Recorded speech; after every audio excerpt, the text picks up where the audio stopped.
Hola amigos y bienvenido a clase. Hoy, la clase, today, we're about directions.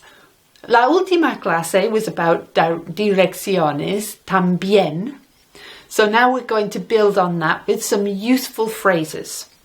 Al final de la clase, I'm going to give you some ideas para practicar tu español. So stick around for that if you want to get used to using el español que aprendes.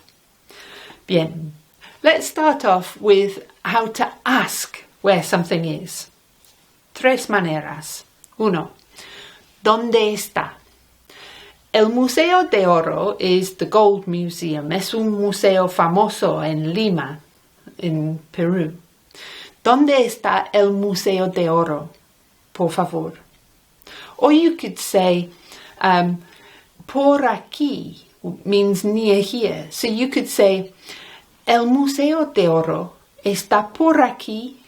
Is it around here?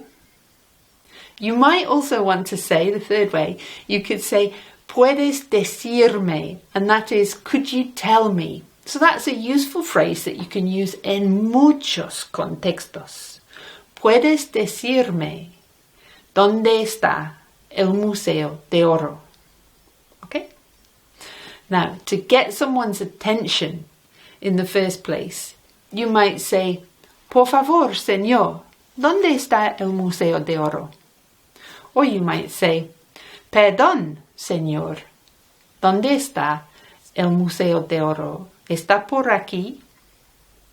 Or you might use oye. Oye is listen. And it sounds a bit strange in inglés. Listen, where's the Gold Museum? Pero es normal en español. The usted form is oiga. Oiga, señor. ¿Puede decirme dónde está el Museo de Oro? I'm going to use the to form in all of the directions today.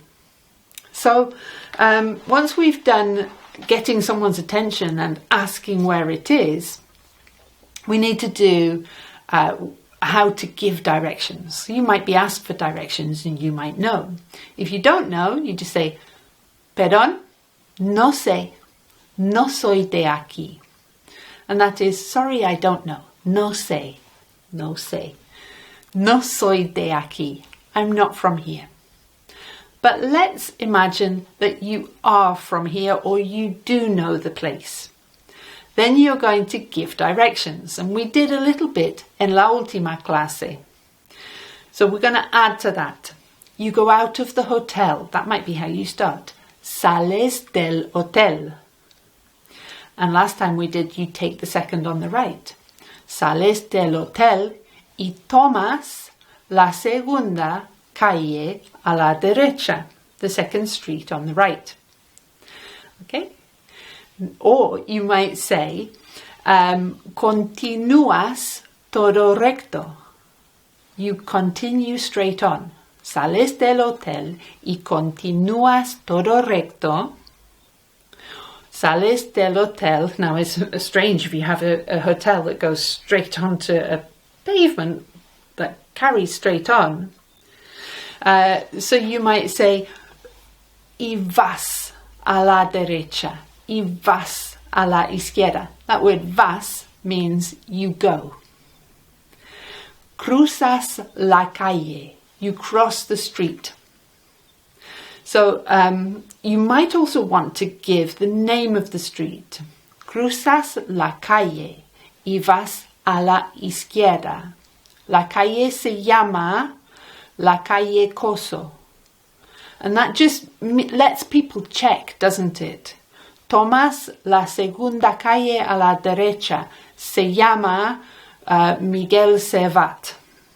Calle es Miguel Servat. Okay.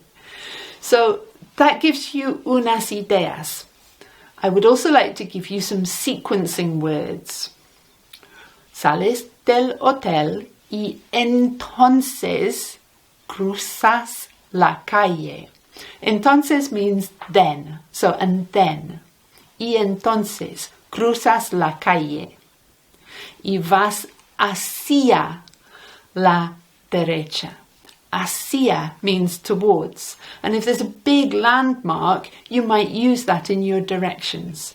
Vas hacia el castillo. I'm asked for El Castillo a lot in mi pueblo, en Anik, cerca de Shilbottle. Vas hacia el castillo. And the other sequencer is y después, and that means and after. Tomas la segunda calle a la izquierda y después sigues todo recto. Bien? Another thing that you might use, I know there's a lot in here today, you might use pasas, which of course means you go past. Pasas un bar grande que se llama Bar Carlos. Okay, now ideas to practice this. First of all, I've put the verbs that I've used in to form, in the present tense. I'd like you to copy them from the description. Y después quiero que cambies, that you change. Quiero que cambies los verbos from tú to usted, from the present to the imperative. I've given you everything you need in the description to do that. If you have Pasos, there are some lovely actividades. So on páginas 42 y 43, you've got these planos. The first one, actividad 14, is a listening exercise. Si no tienes el libro, puedes descargar, you can download, puedes descargar the audio transcript and listen to read Actividad 14 in Unit 3. It gives you good directions in little dialogues that could be really useful for you to aprender de memoria. I like to copy things out. Sometimes copy at a distance, a distancia. So I carry the words in my head to papel, which is away from el texto, which I'm copying. I hope you understand el concepto. Next, in Pasos, there's Actividad 15, gives you places to direct somebody else to. So you can do that, or you can get un plano de tu pueblo and then direct people to los baños públicos, the public toilets, or la piscina, the swimming pool, or en mi caso el castillo, the castle, from different places. So you choose a place and you imaginas que una persona que habla español stops you and asks you, ¿puedes decirme dónde están los baños públicos? And then you can tell them. Then finalmente, there's Actividad 16 is directing someone to tu casa, your house.